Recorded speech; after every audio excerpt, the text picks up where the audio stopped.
कि मॉन्क का असली मतलब क्या है। मॉन्क एक अंग्रेजी शब्द है, अगर हिंदी में बोले तो बौद्ध भिक्षु। तो बुद्धा सब कुछ त्याग करने ही गए थे, सब कुछ पाने के लिए गए थे। पहली बार सुनी हूँ रेकी वास्तु के बारे में, तो ये है क्या चीज? बहुत सुंदर प्रश्न है। रेकी वास्तु का सीधा मतलब ये है, जैसे कि हम हमेशा जानते हैं, रेकी प्राण ऊर्जा, और प्राण ऊर्जा से जुड़ा वास्तु। नॉर्मल आप ट्रेडिशनल वास्तु करते हो वो अलग चीज़ है। जो रेकी वास्तु ये असलियत में मॉन्क गुरुओं की, बुद्धिस्ट की धरोहर है। ये किसी भी और किसी की धरोहर नहीं है। ये ओल्डेस्ट अगर जाओगे तो ये बुद्धिस्ट की धरोहर है। ये जो लामा हुआ करते, लामा की धरोहर है ये। जैसे रेकी वास्तु और हमने बात की ब्लैक एनर्जी की, तो इन दोनों का क्या आपस में संबंध होता है? सबसे पहले मैं आपको एक बात बता दूं, ब्लैक एनर्जी और वाइट एनर्जी ये हमारी बनाई, हम मान लिए। यूनिवर्स में केवल एनर्जी है जो हमें भाती है, जो हमें हमारे लिए अनुकूल है, उसे हम वाइट एनर्जी कह लेते हैं। और जो हमें हमारे लिए प्रतिकूल लगती है, अनुकूल नहीं लगती, हम हमारे लिए फायदेमंद नहीं लगती, तो उसे हम ब्लैक एनर्जी कह लेते हैं। नमस्कार दोस्तों, आपका स्वागत है एक और नए एपिसोड में। मैं हूं आपकी होस्ट, आपकी दोस्त भारती। तो आज का एपिसोड जो हम कवर करने वाले हैं उसमें टॉपिक रखेंगे एनर्जीज की बात आती है तो हमारी पूरी यूनिवर्स में 99.999 एनर्जी ही है। तो आज का जो पॉडकास्ट रहेगा वो एनर्जी से रिलेटेड रहेगा कि ब्लैक एनर्जीज क्या होती है, नेगेटिव एनर्जीज क्या होती है, पॉजिटिव एनर्जीज क्या होती है, और एनर्जीज का खेल ही क्या होता है। आपने सुना होगा वास्तु के बारे में, आपने अनगिनत पॉडकास्ट देखे हैं। कभी आपने सुना है रेकी वास्तु के बारे में? क्या एनर्जीज के द्वारा वास्तु ठीक किया जा सकता है? क्या आपकी लाइफ में एनर्जी आपकी जो भी प्रॉब्लम सारी है उनको चेंज कर सकती है? क्या कभी ऐसा देखा है कि आपके पास कोई नेगेटिव एनर्जी है या कोई भूत प्रेत का साया है, वो भी एक एनर्जी है, और उसे एक एनर्जी से कैसे दूर किया जा सकता है? अगर हम बात करते हैं घर या ऑफिस, जब हम वास्तु की बात आती है तो हमेशा वास्तु में या तो आपको कलर के साथ आपका वास्तु ठीक किया जाता है या फिर आपके घर की तोड़फोड़ की जाती है। कभी आपने सोचा है कि सिर्फ एक एनर्जी से आपके घर का वास्तु ठीक किया जा सकता है? तो आज का टॉपिक आपके लिए है, क्योंकि आज हम बात करेंगे सिर्फ एनर्जीज की। एनर्जी आपकी लाइफ को कैसे चेंज कर सकती है आप सोच भी नहीं सकते। क्योंकि आज जो हमारे साथ गेस्ट आए हैं, मैं उनके बारे में अगर डिस्क्राइब करना शुरू करूंगी तो मुझे लगता है ये पूरा पॉडकास्ट ही खत्म हो जाएगा। तो मैं पहले उनका स्वागत करती हूँ, मॉन्क गुरु धैर्यवान जी। स्वागत है सर आपका।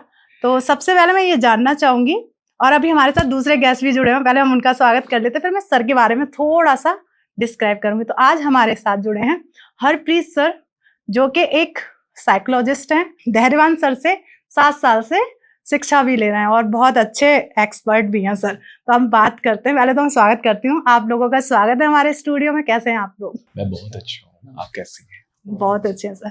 पहले तो मेरा आपसे सवाल है कि सर, जब मॉन्क वर्ड आता है ना तो लोगों के दिमाग में आता है सबसे पहले तो बुद्धास के बारे में ही आता है कि उन्होंने सब कुछ त्याग दिया और अपनी खोज में निकल पड़े।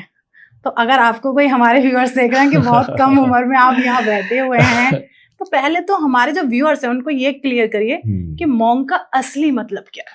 मॉन्क एक अंग्रेजी शब्द है, अगर हिंदी में बोले तो बौद्ध भिक्षु। तो बुद्धा सब कुछ त्याग करने ही गए थे, सब कुछ पाने के लिए गए थे जी।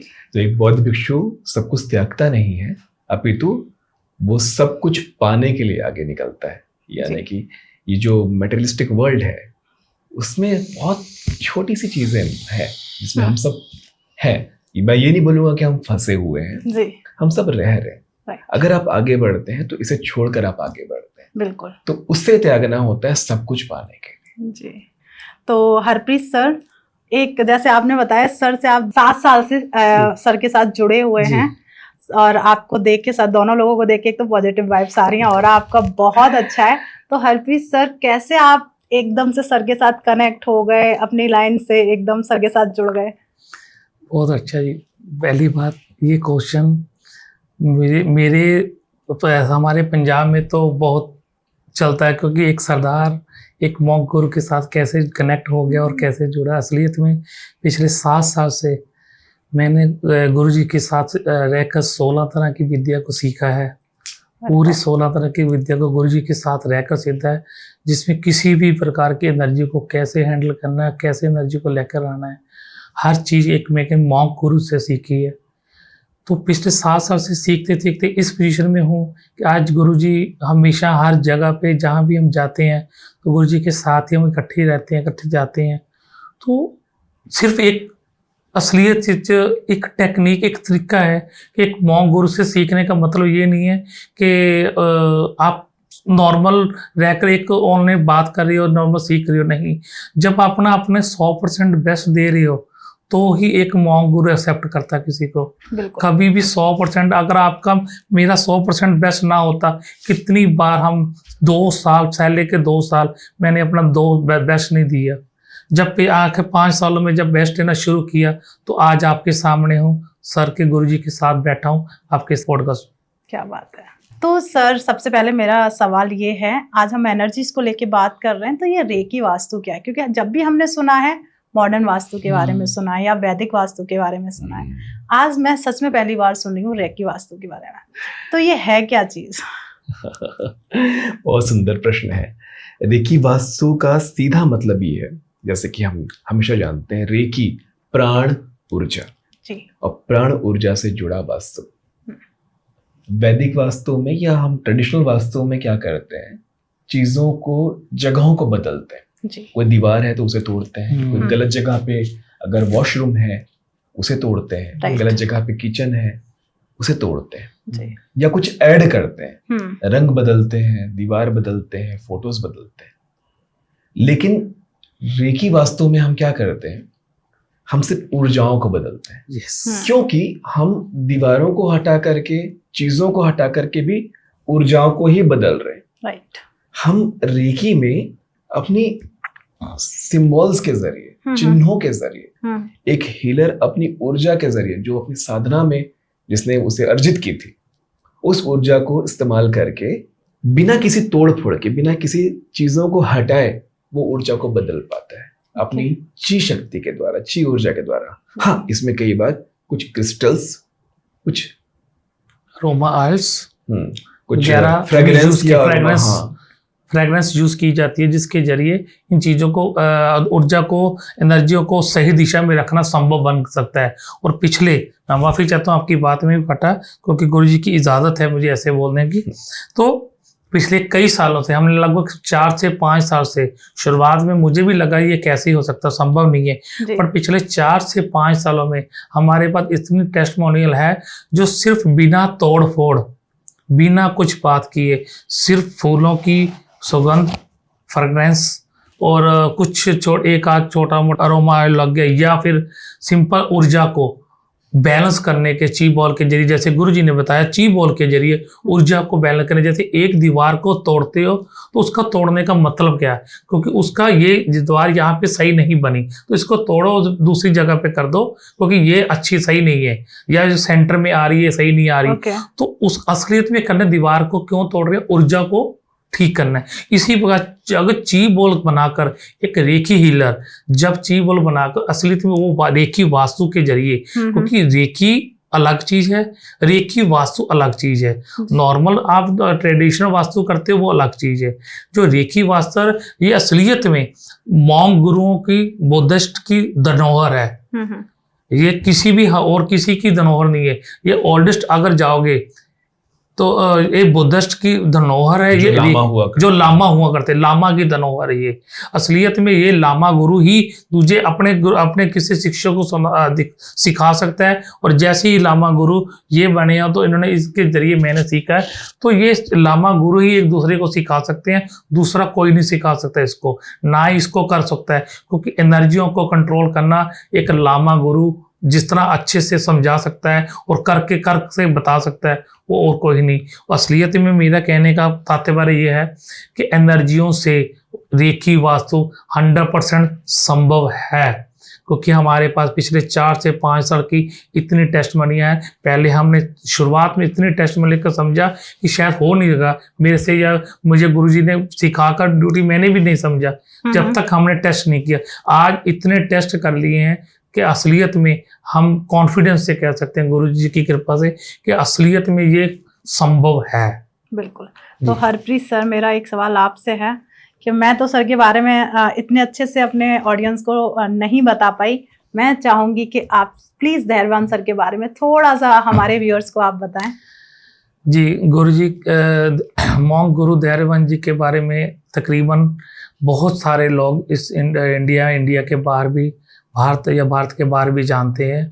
असलियत में मॉन्क गुरु, ये गुरु मॉन्क में रहे हैं। मॉन्क का रहने का मतलब क्या है कि उनके आश्रम में रहना। आश्रम का मतलब पूरा सिर को मुंडवा कर रहना, और उनके पास सबसे जरूरी 3 महीने, पहले के 3 महीने प्रॉपर मौन रहना होता है। एक वर्ड भी नहीं बोलना, इतनी कठोर तपस्या है कि एक वर्ड नहीं बोलना। और अगली बात, मॉन्क गुरु जब पहली शुरुआत में आना है, दिन में तो शिक्षा, रात में सुबह शाम बैठकर शिक्षा सीखनी गुरुओं से, और दिन में भिक्षा मांग कर खाना है। और जितनी भिक्षा मिलेगी, वो 1 रोटी मिली है, 1 चॉकलेट मिलेगी, छोटी सी बच्चों की टॉफी मिलेगी, चाहे 1 फल मिला है, बस उतने में गुजारा कर। अगर ज्यादा है तो रात को बचाना नहीं है, अपनी कपड़ में रखना नहीं है। अच्छा। गऊ को खिला देना है, बट रात को बचा कर नहीं सोना। इतनी घोर प्रैक्टिस और तपस्या तभी, क्योंकि अगले दिन का कोई लिंक नहीं है। जो आज मिला उसको नमस्कार किया, ठीक है, उसको खा लिया, और उसको अपनी पूरी विद्या को ग्रहण किया। वो कितने घंटे सोने को कितने देर मिलता था? सिर्फ मैक्सिमम 4 घंटे। 20 घंटे आपने, और चप्पल नहीं डालनी, पाँव में चप्पल नहीं डालनी, बूट नहीं डालनी, और 2 वस्त्र ओनली जो गुरु जी के सामने सिर्फ। मैंने वो वस्त्र भी देखे, वो आसन भी देखा हुआ है। इनको एक आसन मिला था जो इनको मांग कर लाए थे, और मांगना के उस आसन भी बैठते थे। वही आसन नीचे बिछा लिया, वही आसन सर्दी तो उसको ओढ़ दिया। 2 वस्त्र, धोती कुर्ता वो वही डाला, अगले दिन वो उतार दिया, दूसरा डाल लिया। इतनी तपस्या, इतनी पोजीशन में रहना, और कितने महीने, कितने साल। और दूसरी बात, अगर 100% उस काठमांडू उस आश्रम में जाता है, तो उसमें से 98% को रिजेक्ट कर दिया जाता है, क्योंकि वो उस धनोहर के काबिल है। तो पहले वो मॉन्क गुरु डिसाइड करते हैं। इतनी गंभीर, इतनी कठोर तपस्या हर पर्सन नहीं कर सकता। इसीलिए मैंने आपको पहले भी शुरुआत में बताया कि मैं 2 साल, मेरे कुछ भी समझ नहीं आ रहा मैं करूं क्या। इतनी कठोर मेरे से नहीं हो पाएगी। जब गुरु की कृपा हुई तभी कर पाया। मेरे स्पिरिचुअल गुरु ग्रंथ साहब ही हैं, बट मेरी इस विद्या के जो इस 16 तरह की विद्या मैंने सीखी है, वो अपने गुरु के द्वारा ही सीखी है। साइकोलॉजी एक अलग चैप्टर है, वो मैंने मास्टरी की हुई है, वो अलग चीज है, वो अलग है। बट असलियत में वो उसका कोई बहुत कम रोल आया जब तक इन्होंने वो सोल मुझे नहीं सिखाया। जब गुरु ने मुझे असलियत सिखाया, तब जो जाके मुझे असलियत में साइकोलॉजी समझ आई, असलियत में होती क्या है। ये मेरे गुरुओं की कृपा है कि आज मैं आपके सामने इस पोजीशन में हूँ। इनके लिए धन्यवाद। हम सभी के गुरुओं की कृपा है जी। तो मैं तो यही कहूंगी कि जो एक शिष्य अपने गुरु के बारे में बता सकता है, तो मैं बिल्कुल भी डिस्क्राइब नहीं कर सकती थी उस फीलिंग के साथ। तो मैंने चाहा कि मैं हरप्रीत सर से ही सर के बारे में थोड़ा सा हमारे जो व्यूअर्स हैं जाने कि इस टाइम सबसे बड़ी बात है कि आप इस टाइम जिस हम आप समझते हैं आधुनिक युग में हैं, उस टाइम पे तपस्या करना लोग सोच ही नहीं सकते हैं, और आपने किया है। अब परमात्मा की जब कृपा होती है, आपके जीवन में ऐसी परिस्थितियां पैदा होती है कि आप उस दिशा में अपने आप आगे बढ़ते हैं। हाँ, यहाँ पर पूरी तरह से निर्भर करता है कि आप वहां तक पहुंच के वापस आते हैं या उस आखिरी छोर को क्रॉस करके आगे बढ़ जाते हैं। तो जैसा कि हमने पहले ही कहा था कि एक बौद्ध भिक्षु, एक मॉन्क कुछ छोड़कर कहीं नहीं जा रहा, वो बहुत कुछ पाने के लिए आगे जा रहा है। बिल्कुल, आपको देख के, आपकी एनर्जीज को देख के क्या बात है। अब बात हम एनर्जी की कर ही रहे हैं, तो सर जैसे रेकी वास्तु और हमने बात की ब्लैक एनर्जी की, तो इन दोनों का क्या आपस में संबंध होता है? सबसे पहले मैं आपको एक बात बता दूं, ब्लैक एनर्जी और व्हाइट एनर्जी ये हमारी बनाई हुई, हम मान लिए जी। यूनिवर्स में केवल एनर्जी है जो हमें भाती है, जो हमें हमारे लिए अनुकूल है, उसे हम व्हाइट एनर्जी कह लेते हैं। और जो हमें हमारे लिए प्रतिकूल लगती है, अनुकूल नहीं लगती, हम हमारे लिए फायदेमंद नहीं लगती, उसे हम ब्लैक एनर्जी कह देते हैं, है ना। बहुत आप लोगों को भाग्य, आप सबके इतनी जल्दी आपको ये क्वेश्चन सुनने को, आंसर सुनने को मिल गया। मुझे 4 साल लग गए थे इस आंसर को पाने के लिए। 4 साल बाद मुझे ये आंसर मिला था। आप लकी हो सब लोग कि आपको गुरुजी से ये असलियत में ये वर्ड इतना डार्क लफ्जों में सीख लीजिए सब लोग। अगर आज निकल गया माइक के सामने तो सीख लो। मुद्दा ये है कि समझ में अभी भी ये नहीं आएगी। ये समझने के लिए बहुत लंबी यात्रा करनी पड़ती है, जर्नी है, यात्रा ही तो है, कोई भी साधना एक यात्रा है। तो जैसा कि आपने पूछा ब्लैक एनर्जी, जैसे प्रॉब्लम्स होती है लोगों को, ब्लैक मैजिक की प्रॉब्लम होती है, नजर दोष की प्रॉब्लम होती है, कभी कभी किसी स्पिरिट की प्रॉब्लम होती है, बंधन दोष होते हैं। हाँ, तो इस तरह की जब प्रॉब्लम होती है तो वो सिर्फ एक एनर्जी है, क्योंकि वो आपके लिए अच्छा नहीं कर रही है तो ब्लैक एनर्जी में काउंट हो गई। तो उस कंडीशन में रेकी में एक और विधा आती है आगे चलकर, लामा फेरा। हाँ, एक रेकी मास्टर जब ग्रैंड मास्टर पूरा हो जाता है तो वो अपने जीवन में आगे बढ़ता है, अपनी साधना में आगे बढ़ता है, अपनी यात्रा में आगे बढ़ता है। तो उसकी यात्रा में एक और पहलू आके जुड़ता है, एक और विधा आकर जुड़ती है, जिसे हम कहते हैं लामा फेरा। तो black magic, black energy, dark energy जैसी चीजों में, स्पिरिट जैसी चीजों में, बंधन दोष जैसी चीजों में लामा फेरा की ऊर्जा काम आती है। ये कुछ अलग नहीं है रेकी से, बस ऐसा है कि आप आगे बढ़ चुके हैं, आपकी साधना आगे बढ़ चुकी है। रेकी हीलिंग, रेकी वास्तु और लामा फेरा की साधना पूरी करने में करीब 1.5 साल या उससे कुछ और ज्यादा का समय लग सकता है, अगर कोई साधक, कोई हीलर कंसिस्टेंसी के साथ उस जर्नी को पूरा करे। बहुत लंबी यात्रा है, इसलिए हर कोई रेकी वास्तु को नहीं प्रैक्टिस कर पाता। ये लामा गुरुओं की ही धरोहर है, इसलिए कही गई है क्योंकि ये गुरु शिष्य परंपरा के तहत ही मिलती गई है। इसमें मुझे एक बात याद आ गई कि मैं जब गुरुजी से लामा फेरा सीख रहा था तो बहुत लंबा हो गया सीखने हुआ, तो गुरुजी ने बोला आप हरप्रीत तेरे को पूरा कंप्लीट हो गया। तो मैंने बोला आप चेक कर लीजिए, मुझे तो नहीं पता। चलो उन्होंने चेक किया तो ठीक है। तो गुरुजी के साथ मैं एक गुरुजी के ऑफिस में एक आया जिनको कुछ इशू था ब्लैक मैजिक के लेकर, बंधन दोष था। तो जैसे रिचुअल होता है कि हम गाउन डालते हैं लामा फेरा में, जैसे गुरुजी ने हम सिखाया, तो एक हीलर नहीं, एक क्लाइंट को हमने लेटाया। तो जैसे भी हमने 2.5 फेरे कंप्लीट किए, सेंटर में एक नारियल रखना होता है, रिचुअल होता है, एक सेंटर में टांगों के बीच एक घुटने के नीचे एक नारियल रखना होता है। तो क्या किया, वो पहले ही वाला था, अब मुझे नहीं समझ आया था क्योंकि मैंने तो अभी पूरी विद्या सीख ली। जब विद्या आपने सीख ली है, जैसे अपनी डिग्री कर ली है तो ठीक है, अपनी प्रैक्टिकल तो करेंगे ना साथ। तो जो मैंने करी है तो वो क्या हुआ, अभी सिर्फ क्लाइंट को लिटाए हुए उनको हमने गाउन डाला, छड़ी से हम 2.5 कंप्लीट कर रहे हैं, पूरा सिंबल बना रहे हैं, न्यास वगैरह सिंबल बना रहे हैं। तो क्या हुआ कि वो सेंटर में नारियल एंटी क्लॉकवाइज घूमने लग गया। और ये खुदा जानता है, ये ट्रू बात है, इसमें कुछ भी ऐसे नहीं है। वो नारियल घूमने लग गया। जब नारियल घूमा तो ये क्या, क्योंकि मैंने तो सुना था पर अभी भी मेरे लू कंडे बिल्कुल, अगर मैं शर्ट बनाऊँ हल्का तो ऊपर करो तो मेरे लू कंडे खड़े हुए हैं। तो पूरा अंदर में पूरा भरा हुआ और एनर्जी से भर गया अभी। तो वो जो नारियल घूमा तो मेरे पूरा चेहरा वाइट हो गया, चेहरा सफेद पड़ गया था। तो मैं पीछे दीवार पे जाकर झटके से बजा, भी ये क्या हो गया, भी ये तो मैंने तो पहली बार देखा। तो लोग गुरुजी साथ थे, उन्होंने मुझे बताया अभी एनर्जी है तो अभी इसको एनर्जी को पकड़ और इसको काट।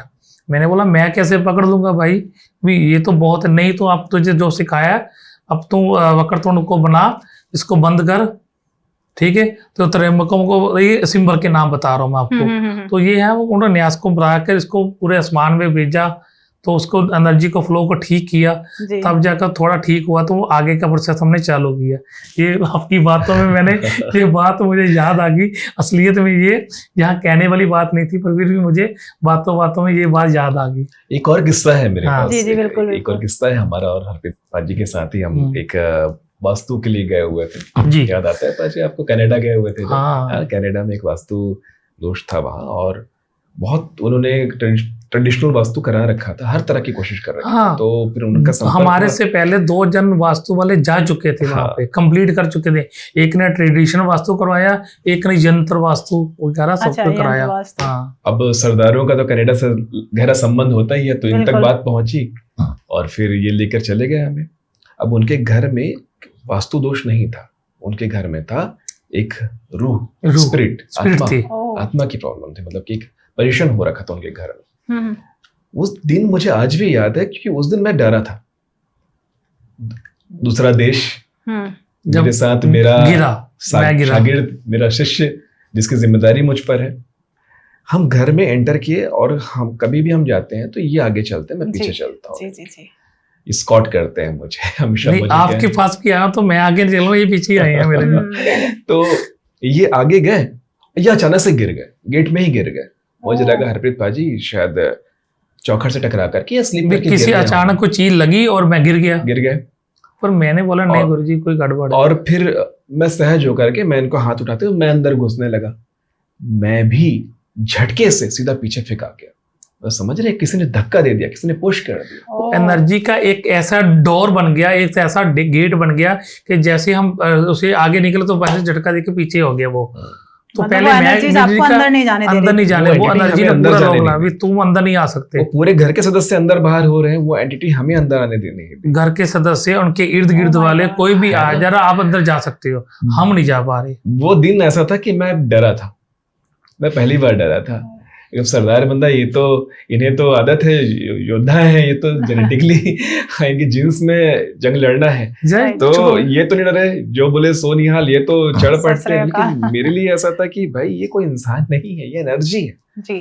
और क्योंकि मैं गुरु हूँ, ये शिष्य है, तो मेरे लिए तो ये मेरे बच्चे जैसे हैं। मुझे ये था कि अगर मैं नहीं सका, मैं नहीं पूरा हो पाया, तो हम दोनों जाएंगे। परमात्मा की कृपा रही कि सब अच्छा रहा और उनके साथ कनेक्शन भी बहुत अच्छा बैठा, उस स्पिरिट के साथ अच्छा कनेक्शन बैठा। और सबसे अच्छी बात है कि उससे हम उस घर से निकाल पाए। तो जैसे ऐसी एक्सपीरियंस हमारे बढ़ते चले गए। क्या बात है। तो जैसे अभी आपने बात की कि आपने वो जो आत्मा थी उससे आपने बातचीत की, क्या रेकी और लामा फेरा हीलिंग से क्या हम आत्माओं से भी बात कर सकते हैं? बहुत बड़ी बात कह दी है आपने। रेकी और लामा फेरा हीलिंग किसी ने सीख लिया तो कर लिया नहीं। अगर आप रोज 20 मिनट ध्यान लगाने का अभ्यास करते हैं, आप शून्य हो पाते हैं। समझ पा रहे हैं?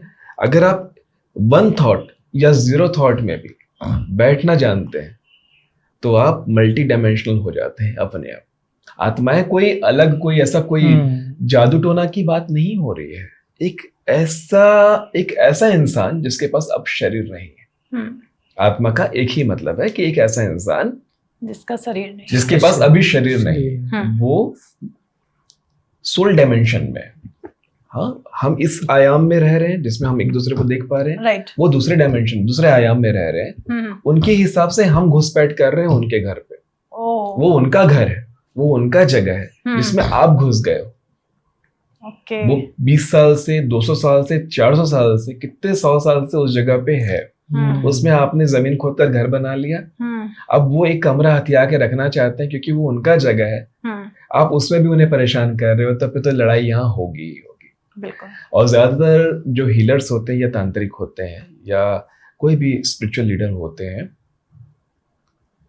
कोई भी जो प्रिस्ट होते हैं, वो आत्माओं को एक घर से बाहर निकालने का काम करते हैं, जो कि सर्वथा गलत है। हमारे गुरुओं ने हमें शुरुआत में ही सिखा दिया था, आप किसी को बाहर मत निकालिए, आप उन्हें बेघर कर रहे हो।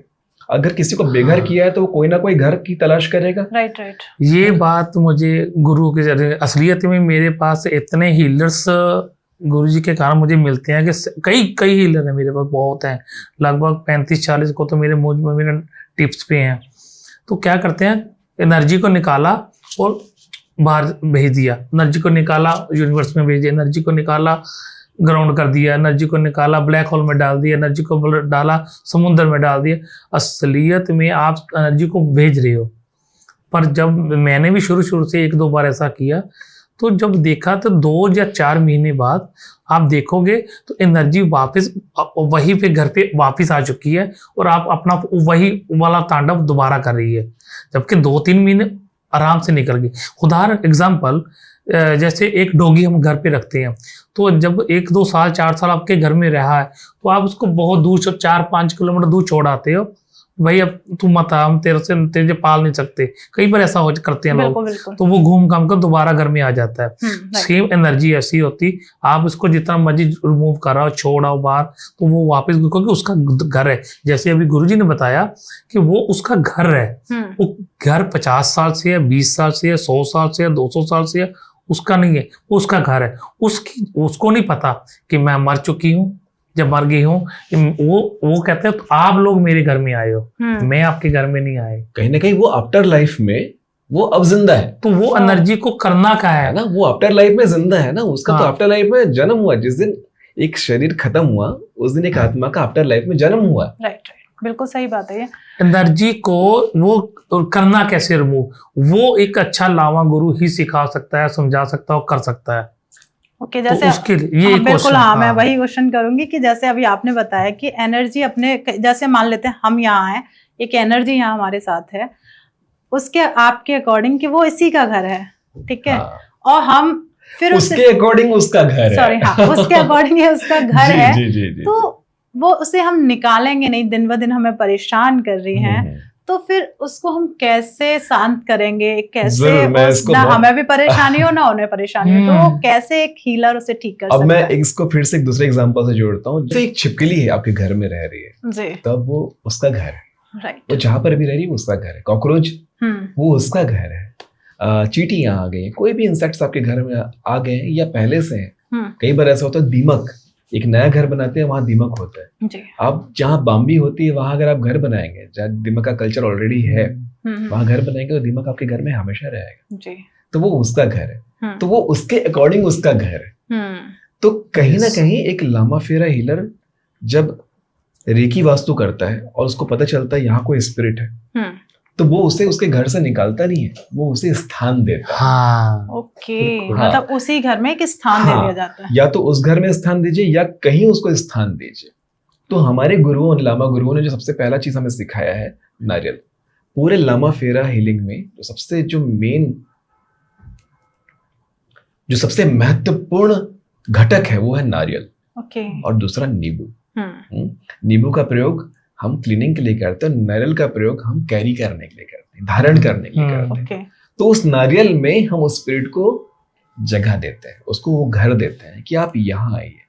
सबसे इंपॉर्टेंट बात जानिएगा कि कोई भी ऊर्जा के स्तर पर आप किसी को देखेंगे तो साइज कोई मैटर नहीं करता। इस यूनिवर्स में आप पृथ्वी का स्थान देखोगे तो कण से भी बहुत छोटा है, बिल्कुल नेचुरल है नेचुरल। तो इतने छोटे से कण में हम कैसे रह पा रहे हैं? अगर आप अपने शरीर को बायोलॉजिकली देखेंगे तो आपका शरीर किसी यूनिवर्स से कम नहीं है। आपके लंग्स में करोड़ों बैक्टीरियाज हैं, आपके एक किडनी आपकी अगर एक किडनी को देखा जाए तो किसी के लिए वो महाद्वीप है, एक पूरा का पूरा महाद्वीप है। उसमें इतने सारे बैक्टीरिया के या ना जाने कितने सारे बैक्टीरिया के स्पीशीज वहां रह रहे हैं। आपके लंग्स में, आपके हर ऑर्गन में, आपकी स्किन, त्वचा में भी, आपकी आंखों में भी, एक पूरा का पूरा ब्रह्मांड है जिसमें करोड़ों किस्म के स्पीशीज रह रहे हैं जी। तो साइज मैटर नहीं कर, साइज कुछ है ही नहीं, राइट, है ना। तो आप सोचेंगे कि इतने बड़े घर में रहने वाली स्पिरिट को हम इतने से नारियल में कैसे रह सकते हैं? बिल्कुल रख सकते हैं, उसके लिए वो ब्रह्मांड है फिर।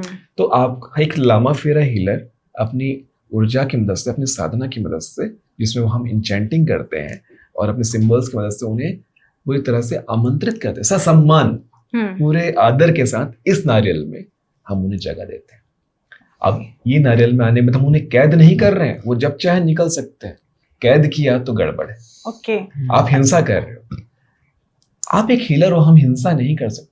बुद्ध हिंसा नहीं सिखाते, बिल्कुल, बुद्ध कभी हिंसा नहीं सिखाते, बुद्ध हमेशा प्रेम सिखाते हैं। हम प्रेम से उसे नारियल में जगह देते हैं और फिर जिस घर का वो स्पिरिट था उस घर के लोगों के साथ मिलकर के उस नारियल को किसी सुरक्षित जगह में, किसी गार्डन में, किसी पार्क में, किसी सार्वजनिक जगह में उसे प्लेस कर देते हैं। हाँ, प्लेस कर देते हैं, उसे उगा देते हैं, उसे स्थान देकर उस नारियल को उगा देते हैं।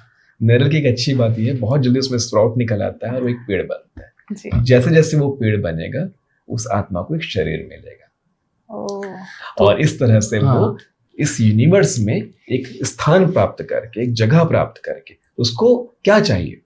उसको एक आइडेंटिटी चाहिए। वो एक एंटिटी है, उसको एक आइडेंटिटी चाहिए, उसको एक इज्जत चाहिए, उसको एक सम्मान चाहिए।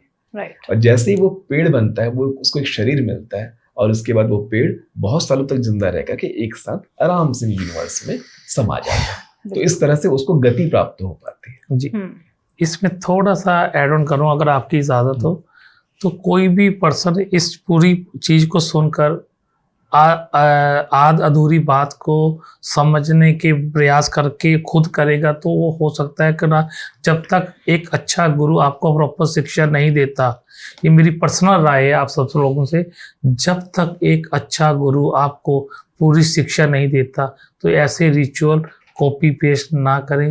ये एक अच्छे गुरु की शिक्षा है, धनोहर है, कि वो आपको ब्रीकी से ब्रीकी पॉइंट भी सिखाता है। एक चीज और सर मैं जानना चाहूंगी कि जैसे अभी आपने बताया नजर दोष भी होता है, नजर दोष भी एक एनर्जी होती है। बिल्कुल, ठीक है। बिल्कुल, बिल्कुल। अगर हम बात करते हैं किसी व्यक्ति पर नजर दोष हो गया, कभी होता है किसी घर में किसी का नजर दोष हो गया, तो सबसे पहले इस एनर्जीज को कैसे पता करते हैं? हमने भूत प्रेत के बारे में आपने समझा, अब उस एनर्जी को कैसे रेकी वास्तु से हम हटाएंगे अपने घर से, या हम एक व्यक्ति के ऊपर उससे? नजर दोष को लेकर के ना लोगों में मिसकंसेप्शंस हैं बहुत। जी जी। मैं पहले आपको यहाँ पे क्लियर कर दूं, बहुत लोग बहुत बातें करेंगे, लेकिन इसका विज्ञान में समझा दूंगा तो आप मान जाएंगे कि नजर दोष होता है। हमारी जो आंखें हैं ना, टॉर्च की तरह होती है जी।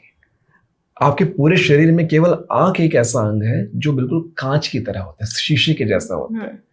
आप उसमें रोशनी मारेंगे तो उसमें रिफ्लेक्शन आता है ना। राइट। तो हमारी आंखों से रोशनी हर समय निकल रही होती है, एनर्जी हमेशा निकल रही होती है। तो हर इंसान अलग अलग भाव से गुजर रहा होता है। आप जिस भाव में भी हैं, आपकी आंखों से वैसी रोशनी निकल रही है। आप खुश हैं, आपकी आंखों से वैसी रोशनी निकल रही है, सामने वाले पर वैसे भाव पड़ रहे हैं, वैसी रोशनी पड़ रही है।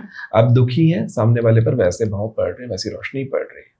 आप जलन में हैं, कुढ़न में हैं, किसी की खुशी को देखा आपने और आप जल उठे, तो आंखों से निकलने वाली जो ऊर्जा है, अगर किसी इंसान तक पहुंचने के बाद उसके लिए खराब हो रही है, उसके लिए बुरा कर रही है, तो वो डार्क हो गई। उसी को बोलेंगे नजर दोष। और किसी इंसान की आंखों से निकलने वाली ऊर्जा मेरे लिए अच्छा कर गई, जैसे माँ अपने बच्चे को देखती है, जीता रहे, खुश रहे, सुखी रहे, कितना सुंदर लग रहा है, कितना प्यारा लग रहा है, तो वो ऊर्जा अलग है ना। और किसी ने देखा 2 नंबर का पैसा लेकर के कैसे डेंगे हाँक रहा है, कैसे बड़ा कर रहा है, ये सब ना एक दिन ना सब चले जाता है, सब ऐसे हो जाता है। इस तरह की भावना से आपने किसी को देखा तो आपकी नजर उसे या उसकी नजर आपको लग गई। बिल्कुल। तो रेकी वास्तु में घरों को शुद्ध किया जाता है, और रेकी में एक इंसान को शुद्ध और सुरक्षित किया जाता है, बांधा जाता है। कई तरह के क्रिस्टल्स भी होते हैं, जैसे मैंने भी अपने हाथों में क्रिस्टल पहना हुआ है। तो कई क्रिस्टल्स होते हैं जैसे ब्लैक टर्मोलिन या लावा, ऐसे क्रिस्टल्स को अगर आप धारण किए रहते हैं तो वैसी नजरें वो अपने अंदर सोख लेता है, उसे काट लेता है। बिल्कुल। और हाँ, और लामा फेरा में तो जी नहीं, अगर आप नेक्स्ट क्वेश्चन कर लीजिए, मैं इसमें थोड़ा आगे हाँ। और यही चीज जब बहुत ज्यादा मात्रा में हो जाती है तो आगे जाकर लामा फेरा की जो हीलिंग प्रैक्टिस है उससे इस दोष को खत्म किया जाता है। कभी कभी ना नजर दोष से थोड़ा ऊपर जाके अगर देखा जाए तो कर्ज, शाप, किसी का शाप लगा होता है किसी परिवार को, है ना। जैसे किसी परिवार के किसी एक मुख्य सदस्य ने या किसी सदस्य ने किसी दूसरे परिवार के साथ या किसी स्पिरिचुअल पर्सन के साथ बहुत कुछ गलत कर दिया और उनके अंदर से कोई आह निकल गई, या उन्होंने बोल के श्राप दे दिया कि तेरा भी पूरा परिवार इससे सड़ेगा या जूझेगा या तू कभी सुकून नहीं पा पाएगा, तुझे हमेशा अपने बच्चों के साथ इस दुख को भोगना पड़ेगा। तो वैसे शाप को काटने के लिए भी लामा फेरा के हीलिंग प्रैक्टिस को हमें करना होता है। अब इसमें जिस इंसान ने शाप दिया है, कर्ज दिया है, उसका अपमान नहीं हो रहा है, करना है, अनादर नहीं करना है, उन्हें भी संतुष्ट करना है और इन्हें भी उस शाप से बाहर निकालना है।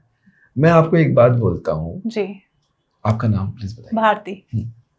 मैं आपसे एक बात पूछता हूँ भारती जी, मान लेते हैं कि किसी इंसान ने आपका एक उंगली काट दिया, मान लेते हैं, ये तो बहुत बड़ा गुनाह है, अपराध है ये, बिल्कुल है ना। अब उस इंसान को अपने अपराध का बोध हो गया, वो रोज सुबह आपके घर के सामने आ जाता है हाथ जोड़ करके, रोज सुबह 10 दिन, 15 दिन, 20 दिन, महीना, 2 महीना, आप 2 महीने बाद आप तंग आके ही सही या अच्छे भाव में आके सही, कैसी भी भाव में आके ये बोल देंगे ना कि जा मैंने तुझे माफ किया, अब मत आया कर मेरे दरवाजे। जी जी जी। हो गया सो हो गया, तुझे बुरा लग रहा है, तुझे पश्चाताप है, इतना काफी है, जा माफ किया मैंने तुझे। जी। आप एक अदने से इंसान होकर के, इतने से इंसान होकर के भी ये कर सकते हैं, तो सोचिए ये यूनिवर्स कैसा, कितना दयावान होगा कि अगर आप माफी मांगे, अगर आप क्षमादान मांगे तो माफी मिल जाती है, बड़े बड़े पाप कट जाते हैं।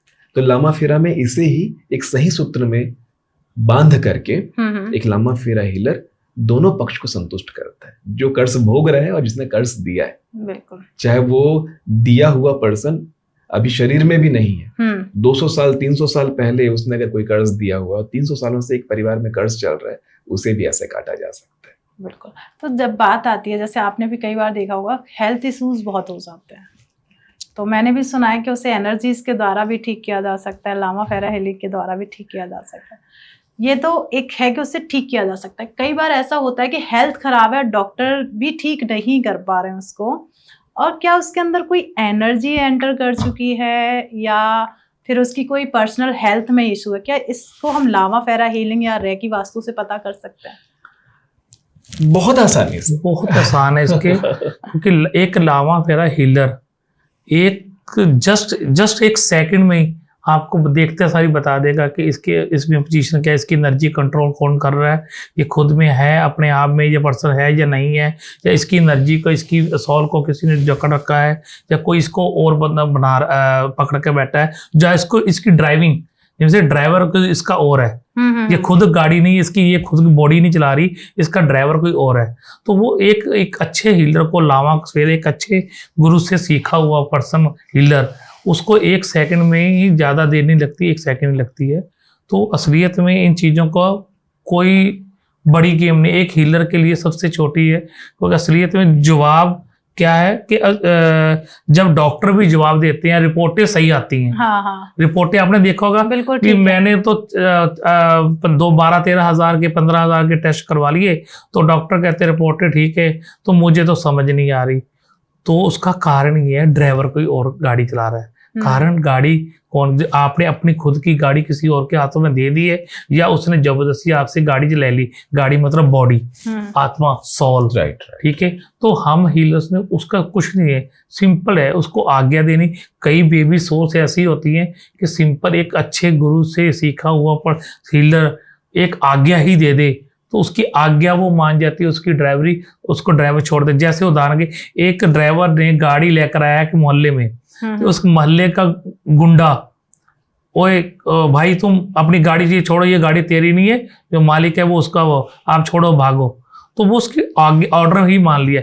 ऐसे ही एक अच्छा हीलर का ऑर्डर एक बेबी सो आराम से मान जाती है। सिंपल सी बात है, उसको हल्का सा इशारा करना भी, जाओ और चलो। एक अच्छा मॉन्क और एक अच्छे मॉन्क के शिष्य मैं नहीं, मेरे अलावा और भी बहुत है, मैं तो हूँ ही, और मेरे अलावा और भी सर के बहुत है। सिर्फ ऑर्डर देने के मात्र ही वो चीज मिनटों में ठीक हो सकती है। और आप देखेंगे कि हम गुरुजी के जो भी हीलिंग पर्सन आते हैं, वो इन सिर्फ ऑर्डर देने के भीतर ही 21 दिन से लेकर 40 दिन के भीतर वो अपनी सारी इश्यूज को कवर कर पाते हैं। बिल्कुल। और तो, आप किसका ऑर्डर मानेंगे, सबसे इंपॉर्टेंट बात है, जिसकी अथॉरिटी आप पर प्रूफ हो जाए। यस, आपकी नजरों में जिसकी अथॉरिटी प्रूफ हो जाए, तो उसी का ऑर्डर मानेंगे। कोई भी उसी का ऑर्डर मानेगा। जी, आप एक पुलिस ऑफिसर का ऑर्डर मानते हैं क्योंकि उसने वर्दी पहनी है, आपको मालूम है इसकी अथॉरिटी प्रूफ हो चुकी है। आप अपने मोहल्ले के, अपने गाँव के, अपने शहर के लीडर का ऑर्डर मानेंगे क्योंकि उसकी अथॉरिटी प्रूफ हो चुकी है ना। तो एक कोई भी एक हीलर जो है, जिसने अपनी लंबी साधना से अपनी अथॉरिटी प्रूफ की,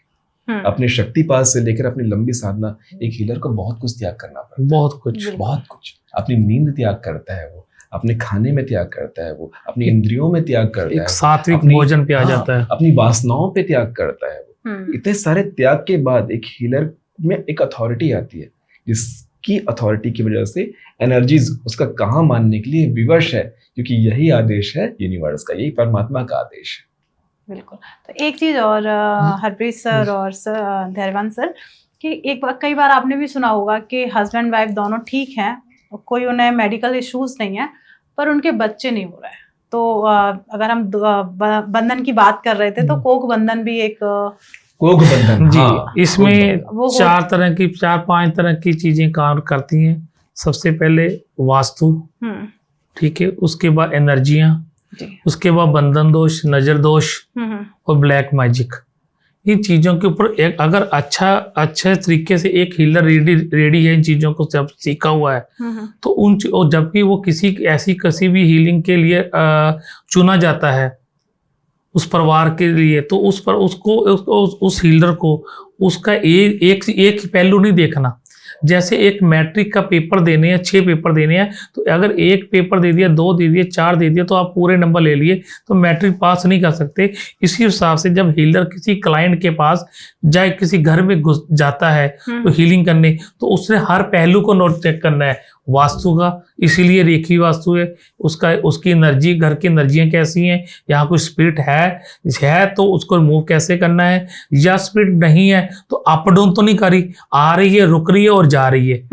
कई बार क्या होता है, हीलर देखता है स्पिरिट है, यहाँ पे नहीं है तो छोड़ देता है, बट असलियत में उसको रीचेक करता है कि क्या इसमें यहाँ पे स्पिरिट अप डाउन तो नहीं कर रही। अच्छा, ऐसा भी होता है? ऐसा भी होता है कि एक घर में सदस्य बैठ गया, एक स्पिरिट बैठ गई वहां पे, वो आपने हीलर ने पकड़ ली, उससे जो भी उसको सिखाया गया उसने रिमूव किया। कई बार होता है कि हीलर आया, उस एंटिटी को बहुत अच्छी से आनी होती है, हमसे भी कई गुना ज्यादा, तो वो क्या करती है, पहले अपना उस घर को छोड़ देती है, तो वो आके चेक करता है, वहां पे एनर्जी तो होती नहीं है। ठीक है, गुरुजी ने ये भी सिखाया, यहाँ तो एनर्जी होती नहीं है, तो वहां पे भी अपने रीचेक करना है कि एनर्जी अप डाउन तो नहीं कर रही कहीं। तो असलियत में क्या होता है कि हर पहलू पे जब हम काम करते हैं तो कोक कोई बड़ी चीज नहीं है। देखिए, मैं ये नहीं कहता कि 100 में से 100%, बट गुरुजी के माध्यम जैसे मैं सीखा हूं, इतना प्रॉमिस है कि 100 में से 70 केस, मैं सही बोल रहा हूँ, 100 में से 90 केस मानूंगा मैं तो। आप सिर्फ ये चैनल के माध्यम, ये नहीं है कि मैं 90 भी बोल सकता हूँ, गुरुजी ने 90 बोलते, 90 भी बोल सकता हूँ, सिर्फ इसलिए कि कम से कम मैं बोल रहा हूँ, मिनिमम से मिनिमम बोल रहा हूँ, 100 में से 70 से 80% केस हम डन हो जाते हैं सिर्फ एनर्जी को। कि एक बात हमेशा याद रखना, यूनिवर्स, भगवान, परमेश्वर किसी को पक्षपात नहीं करता कि उसने भारती मैम को अच्छा दिया, हरप्रीत को कम दे दिया, गुरुजी को, वो कभी भी पार्शियलिटी नहीं करता। वो यूनिवर्स सबको एक जैसा सब कुछ देता है, वो किसी को खाली का रखकर उसको शराब के लिए। असलियत में क्या होता है, कई बार हम अपने ही कर्मास के कारण उस चीजों में फंस जाते हैं। तो जब हम किसी अच्छे हीलर के माध्यम से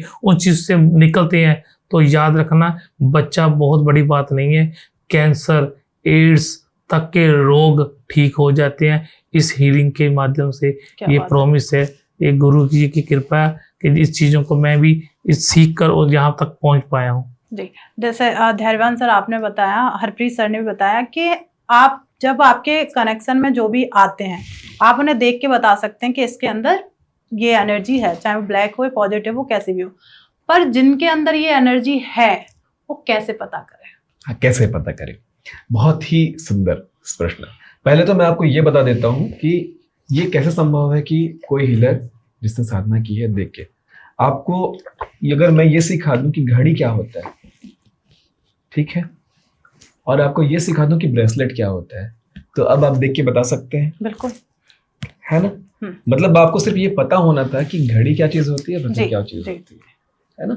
तो आपने देख के मुझे बता दिया, मेरे हाथों में देख करके बता दिया। ये उतना ही सहज और सरल है, बस आपको किसी ने बता दिया, सिखा दिया, समझा दिया कि ये ऐसा है, इसको ऐसे देखते हैं, है ना?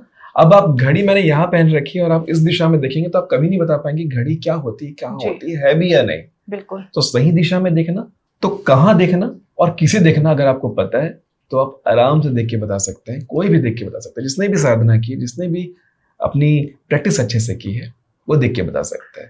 दूसरा आपका सवाल है कि खुद कैसे जाने। खुद कैसे? एक छोटा सा रिचुअल आप समझ लीजिए, नींबू, लामा फेरा में जो नींबू का प्रयोग मैंने बताया था, कोई भी आम इंसान जिसको ऐसा कुछ लग रहा है अपने जीवन में कुछ है, या आपको लगता है कि उसके जीवन में ऐसा कुछ है, कोई ऐसी बात चल रही है, एक साफ गिलास पानी लीजिए, कांच का गिलास लेंगे, ठीक है, और उसमें साफ सुथरा नींबू को आधा कट करके डालिए।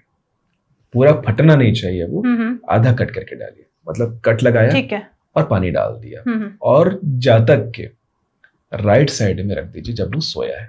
ओके। है ना, अगर आप खुद में कर रहे हैं तो सोने से पहले रख दीजिए, और किसी और के में कर रहे हैं तो उसके सोने के पश्चात कर दीजिए। ठीक है। सुबह जब आप उठ करके देखेंगे और उस नींबू को देखिए, फाड़ करके देखिए, अगर उसमें कहीं पर भी कोई निशान, कोई चकत्ते कुछ नहीं बने हैं, मतलब सब ओके। और कहीं पर भी नींबू में या उस गिलास के अंदर, नींबू में बनेगा तो गिलास में भी बनेगा, कोई भी दाग, कोई भी धब्बा, कोई भी काला निशान बन गया, इसका मतलब ये है कि अब उनको किसी हीलर की जरूरत है या परमात्मा की कृपा की आवश्यकता है। बिल्कुल, ये है एक अच्छी टीचर की टीचिंग। कितने इजी तरीके से आपको हर आपकी बात का जवाब दिया, साथ साथ टीचिंग भी होगी। कितनी इजी कि आपको अगर घड़ी और ब्रेसलेट के माध्यम से भी सिखाया तो कितना इजी। यही है तरीका एक अच्छे टीचर का सिखाने का। बिल्कुल सही बात है। एक चीज और आपने सुनी होगी सर, वशीकरण। वशीकरण है ना, कि इसको बस में कर लो, इसको मेरे ऊपर, मेरे हस्बैंड को बस में कर लिया, या फिर बहुत लोगों के जनरली आपके पास भी बहुत सारे सवाल आते होंगे कि मुझे अपनी गर्लफ्रेंड या बॉयफ्रेंड को बस में करना है। ये जो तरीका है, एक आप मॉन्क हैं, हाँ। देखिए मेरा इतनी चर्चा इस पर चली रही है कि ये तरीका सही है कि किसी को हम अपने कंट्रोल में कर रहे हैं? तरीका तो गलत है। किसी को भी वशीकरण, देखो सम्मोहन और वशीकरण में फर्क है, दोनों में फर्क है ना, बहुत गहरा फर्क है। सम्मोहन जो आप अपनी पर्सनालिटी में चाहते हैं जी। मेरी साधनाओं से, मेरी सिद्धियों से मेरे अंदर वो सम्मोहन पैदा होगा कि हर कोई मेरी बात सुने, माने, मुझसे प्रेम करे, मेरा आदर करे। ये होता है सम्मोहन, जो आपके आभा मंडल में, आपके ऑरा में दिखता है। पर वशीकरण विद्याओं के जरिए लाई जाती है कि ये वो करे जो मैं चाहूंगा, चाहे वो उचित हो या अनुचित हो। कि कोई लेडी चाहती है कि वो किसी और लेडी के हस्बैंड मुझे देखे और मुझसे शादी कर ले, उसको छोड़ दे। अब इसके लिए वो किसी डार्क एनर्जी का सहायता ले रही है, किसी ऐसे रिचुअल परफॉर्म करने वाले के थ्रू, है ना, कि बहुत लोग ऐसे होते हैं जो डार्क एनर्जी के रिचुअल्स को परफॉर्म करते हैं। अब इस लेडी ने, ए लेडी ने बी लेडी के हस्बैंड को अपने तरफ आकर्षित करने के लिए वशीकरण चलाया जी। ये हो भी जाएगा, संभव है, डार्क एनर्जी के द्वारा हो भी जाएगा, अगर ये दोनों आत्माएं वल्नरेबल है। जिसका स्पिरिचुअल हेल्थ अच्छा है ना भारती जी, उसको कभी कुछ नहीं हो सकता। हमारे 5 हेल्थ होते हैं, हेल्थ के 5 पिलर होते हैं, हमेशा सिखाता हूं मैं। Physical health, financial health, emotional health, social health, और आखिरी सबसे मजबूत जो होना चाहिए स्पिरिचुअल हेल्थ, जो आधार है। जिसका स्पिरिचुअल हेल्थ अच्छा है, उसके बाकी सारे हेल्थ अपने आप अच्छे हो ही जाएंगे। बिल्कुल। और जिसके सारे हेल्थ अच्छे हैं और स्पिरिचुअल हेल्थ अच्छा नहीं है, जो परमात्मा के सामने जाके सर नहीं झुकाता, जो ध्यान नहीं करता, जो भजन कीर्तन नहीं करता, जो जप तप नहीं करता, जो कम से कम धन्यवाद नहीं करता, है ना, उस परम शक्ति के सामने धन्यवाद नहीं करता, वो बहुत वल्नरेबल सोल है। चाहे कितना भी पैसा पावर उसके पास हो, वो कभी भी कटने को तैयार है। वो बिल्कुल निरीह बकरी की तरह है, जिसको कोई भी उठाकर बलि चढ़ाने को ले जाएगा, क्योंकि वो झुक नहीं रहा ना, परमात्मा के सामने धन्यवाद नहीं कर रहा। उसके अंदर ये भाव है कि मैंने बनाया है, मैंने किया है, मैं तो ठीक है, तू किया तो तू देख ले अपना, है ना। तो वशीकरण वैसे लोगों में साकार हो पाता है, लेकिन जिसने वशीकरण करवाया है, क्या वो सुखी रहेगा? कभी नहीं। मैं आपके चैनल के माध्यम से ये बात बताना चाहता हूँ भारती जी, कि आप कोई भी ऐसी विद्या का प्रयोग करके अपने फायदे के लिए कोई भी ऐसा कर्मकांड करेंगे, कभी सुखी नहीं रह सकते। चाहे पैसा, चाहे नाम, चाहे शोहरत, बहुत सारे एग्जाम्पल हैं, मैं नाम नहीं लूंगा, बहुत सारे एग्जाम्पल आपको देखने मिल जाएंगे। बिल्कुल, है ना। किसी के रिश्तों को तोड़वा के आपने अपना बनाया है, क्या वो भी सुखी है? नहीं। ऐसे कई एग्जाम्पल मिलेंगे जिसने ये काम करवाए हैं, लास्ट में या तो बीमारी से मरे हैं, लास्ट में भी नहीं, रिश्ते की कुछ ही समय बाद या तो बीमारी से मरे हैं, या तो सुसाइड करके मरे, या उनका तलाक हुआ है, राइट, है ना। और जिसने पैसों के मामले में ऐसी गंदगी की है, वो कंगाल होकर के, कोढ़ी होकर के मरा है। यूनिवर्स के नियम को, यूनिवर्स के लॉ को जो चेंज करने की कोशिश करता है, उसका एंड वैसे ही खतरनाक होता है। ये यूनिवर्स का लॉ है। अगर राम ने बदमाश काटा है, तो रावण के यूनिवर्स का लॉ को तोड़ा है, तो उसका एंड आना ही आना था। यूनिवर्स का लॉ को तोड़ोगे तो आपका एंड तो आगे आएगा, वो बुरा एंड होगा। पूरी लंका भी खत्म हो जाएगी, पूरे नाती पोती भी खत्म हो जाएंगे, पूरी नस्ल ही खत्म हो जाएगी, एंड तो आना ही आना है। राइट। जैसे अगर किसी के ऊपर ये वशीकरण हो चुका है, जैसे आपने बताया कि संभव है करना, अगर एक इसमें हम स्पिरिचुअल हीलर के पास जाते हैं, क्या उस वशीकरण को काटा जा सकता है? बेशक काटा जा सकता है। सबसे बड़ी बात, आप एक बात यहाँ लिख लीजिए कि प्रॉब्लम से पहले सॉल्यूशन, ये यूनिवर्स का नियम है। प्रॉब्लम बाद में बनेगी, सॉल्यूशन पहले बनेगा, है ना। तो बिल्कुल काटा जा सकता है। बड़े से बड़ा वशीकरण को ऐसे काटा जा सकता है।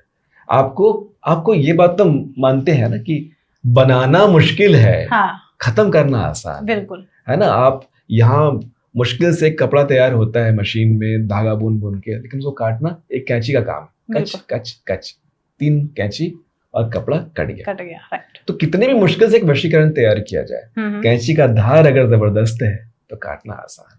मतलब कि धार का मतलब आपकी साधना, आपकी प्रैक्टिस।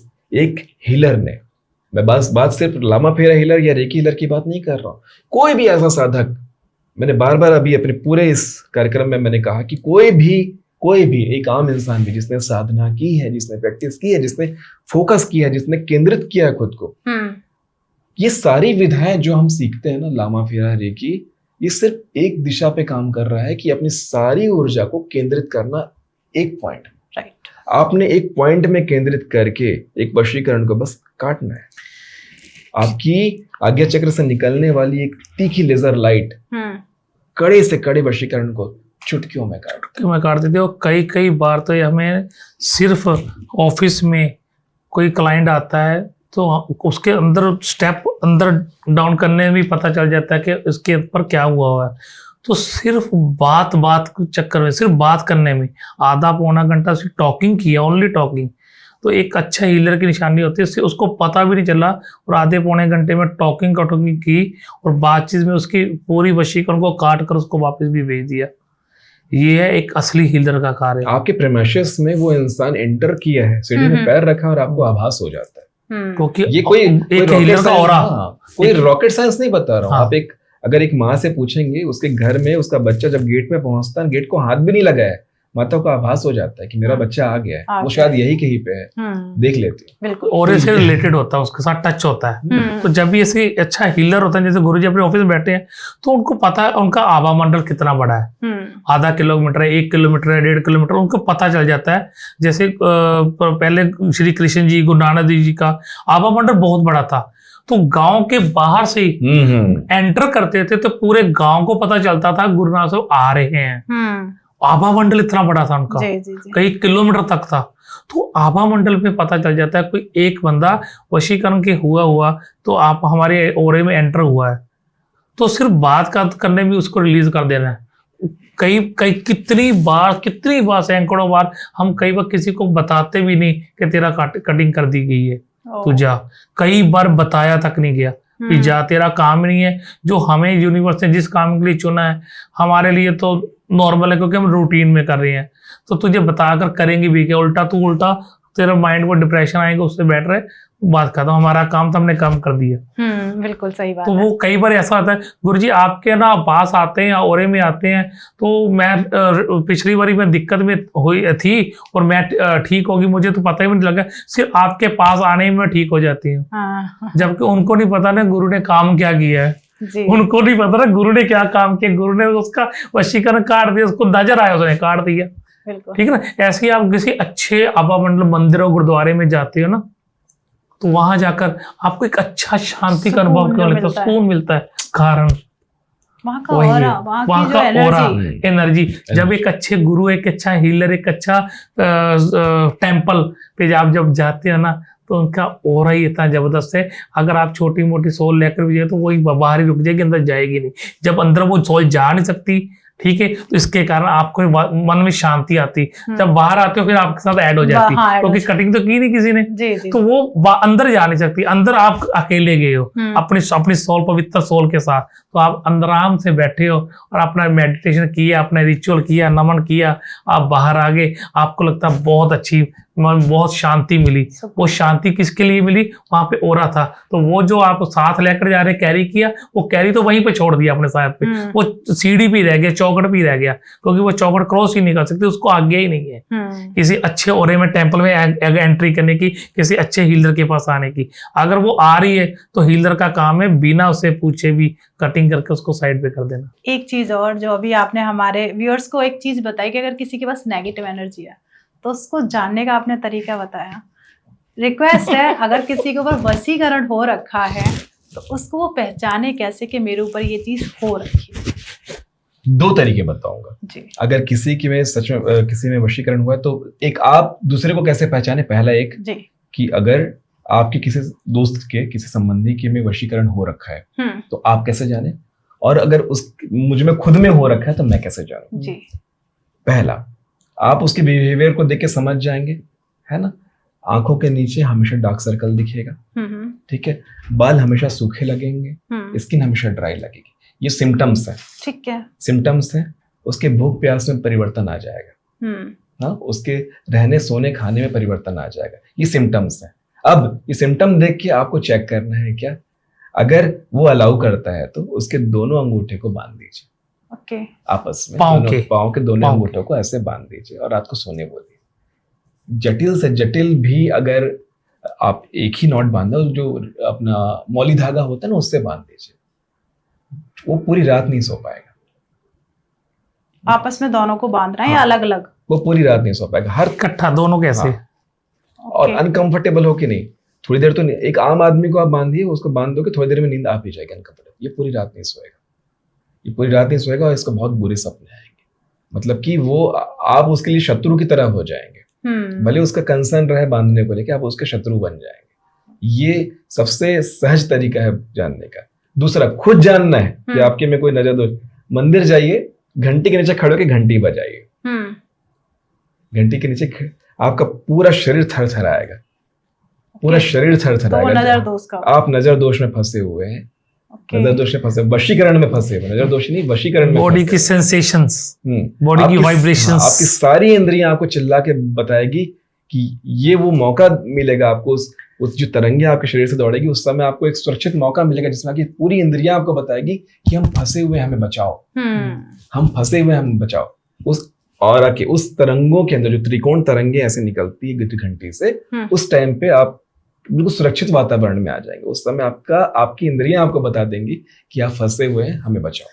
इसमें एक बात ऐड कर रहा हूँ गुरुजी, हाँ, कि जब आप घंटी मारते हो ना, तो कई बार हम क्या करते हैं कि हम इग्नोर करते हैं बहुत ज्यादा। हमें आदत नहीं होती, हैबिट नहीं होती इन चीजों को नोट करने की, समझने की। इसलिए जरूरी नहीं है कि कई बार एक बार में नहीं पता चलता तो हम तो ओके हैं, हमें तो कोई दिक्कत नहीं। आपको कई बार दूसरी या तीसरी बार इसलिए करना है क्योंकि आपको वो एनर्जियों को, उस वाइब्रेशंस को, उस आवामंडल को समझने की हिम्मत नहीं, आप समझ नहीं रखते, आप पहले उसको आपने नहीं कम कर। तो इसलिए आपको अगर एक बार नहीं समझ आ रहा तो कोई बात नहीं, आप चले जाइए घर, और दूसरे दिन या तीसरे दिन जब भी आपको टाइम मिलता है दूसरी बार ऐसा करके, तो आपको एहसास हो जाएगा सच में असलियत में क्या है। असलियत में 100 में से 70% पर्सन को समझ आ जाएगी, वो 30% ऐसे हैं जिनको नहीं समझ आती, तो दूसरी या तीसरी बार करने में हर्ज नहीं है। तो धैर्यवान सर और हरप्रीत सर, एक चीज जैसे आपने बता दिया कि सिम्टम्स हैं, आपको वशीकरण हो रखा है, आपने एक नहीं 2 तरीके बताए, बता दिए, ठीक है। अब इसको काटने का भी एक कोई तरीका होगा, मेरे ऊपर वशीकरण है, मुझे काटना है। अब आप मंदिर गए हो ना, घंटी के नीचे खड़े हुए हो ना बजाय करके, जी। आपका पूरा हर एक इंद्रिय आपको बता रही है ना कि मैं फंसा हुआ हूँ, तो मंदिर से बाहर क्यों जाना है? अभी कीर्तन होने वाला है, कीर्तन होगा तो आप ताली बजाएंगे, ताली बजाकर कीर्तन करेंगे। हमारी हथेलियों में अगर बायोलॉजिकली देखा जाए तो सारी नाड़ियों का छोर आकर यहाँ खत्म होता है, बिल्कुल। और और एक्यूप्रेशर साइंस में अगर आप जाएंगे तो सारे पॉइंट्स हमारे हथेलियों में है, राइट। और वैदिक में जाएंगे, एनर्जी में जाएंगे, तो हम ऊर्जा यहीं से देते हैं और यहीं से लेते हैं। हाथ मिलाने का चलन क्यों आया है? हाथों से पैरों को छूने का चलन क्यों आया है? और जो हाई एनर्जी में है उनको साफ मना किया जाता है। जब हम किसी अपने शिष्य को सिखाते हैं तो उस टाइम मना करते हैं, साधना काल में किसी को हाथ नहीं मिलाना, किसी के सिर पे हाथ नहीं लगना, किसी को पैर छूने मत देना, ताकि एनर्जी ट्रांसफर ना हो। तो ये एनर्जी का पुंज है, सोर्स है हमारी जो पाम है। तो जब हम इसे क्लैप करते हैं तो जो वाइब्रेशन पैदा होती है, और ये अकेले कर भी, ये तो आप अकेले भी कर सकते हैं, मंदिर में ही क्यों, वहां बहुत सारे लोग क्लैप कर रहे हैं जी, सबके क्लैप से वो वाइब्रेशन निकल रही है। एक 60% शक्तिशाली, 60-70% शक्तिशाली जो बोल सकते हैं वशीकरण जो है वो यहाँ खत्म हो जाता है, यहीं पे खत्म हो जाता है। लेकिन दिक्कत क्या है पता है, जिसका वशीकरण हुआ होता है ना, वो मंदिर जाएगा नहीं, उसको लेके जाना पड़ेगा, उसको कन्विंस करके लेके जाना पड़ेगा, क्योंकि वो वशीकरण में एक ऐसी दुनिया में घूम रहा है जहां वो सुखी है। एक शराब का नशेड़ी अपने शराब पीने में सुखी है ना, नशे के धुत है, गटर में पड़ा हुआ, रोड के किनारे पड़ा हुआ, कुत्ता आके चाट के जा रहा है उसको, लेकिन वो सुखी है, वो अपने इनर वर्ल्ड में सुखी है। आप उसको नहीं समझा सकते, चल नहा ले, कपड़े बदल ले, वो बोलेगा हट मुझे नहीं चाहिए। बिल्कुल। तो ये चीज किसी उसके परिजन को करना पड़ेगा, और ना हो तो फिर हीलर्स तो है ही।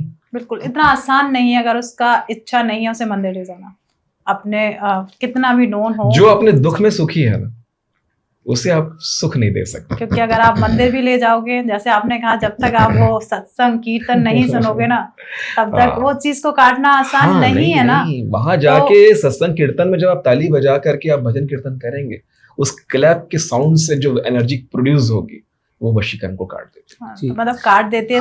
हमारे व्यूअर्स हमें सुन रहे हैं, समझ तो लेंगे पर काट नहीं पाएंगे। उसके लिए मुझे लगता है एक अच्छा हीलर ही उस चीज को काट सकता है। नहीं, मैं इसको भी, अगर आपकी इजाजत हो, बिल्कुल, इसमें मैं आपको 2 बातें ऐड करूंगा। जी जी।